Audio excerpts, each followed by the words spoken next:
जी, एक मैंने फार्मूला बताना था, खुराकी बताना था, जो कि काफी मर्जों पे काम करता है। कैंसर पे करता है, उस पे दिल के वालों पे करता है, गिल्टियों पे करता है, गैंठिए पे करता है। जहां आप उसको चलाना चाहेंगे चल जाएगा। और जबरदस्त जैसे वेरिकोसिस हो जाती हैं टांगों पे, पिंडलियों पे, जो ना नीली जो नारें होती हैं, उस पे काम करता है। करना क्या है, आपने वर्किया लेना है 1 तोला, ठीक है, और रस कपूर लेना है 1 तोला।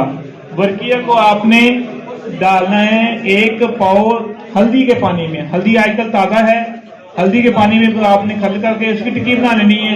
रस कपूर को आपने बाथू के पानी में खल करके टिक्की बना लेनी है। इन दोनों को टिक्कियों को लगा आपने 1.5 किलो की आग देनी है, ठीक है। रस कपूर को आपने बाथू के मुकद्दर पानी में खल करके टिक्की बना के खुश करके 1.5 किलो उपलों की इसको आग दे देनी है।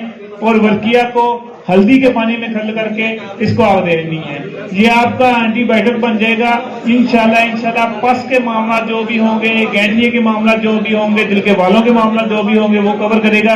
आपको इसको जब आग देंगे कुश्ता बरामद होगा, वो आपके 2 चावल खुराक है, ठीक है। सुबह शाम मक्खन में दें इंशाल्लाह। 7 दिन के बाद आप टेस्ट करा लें इंशाल्लाह। अगर 3 गिरने बंद है तो इंशाल्लाह 2 अन्य गिरने खुली होंगी।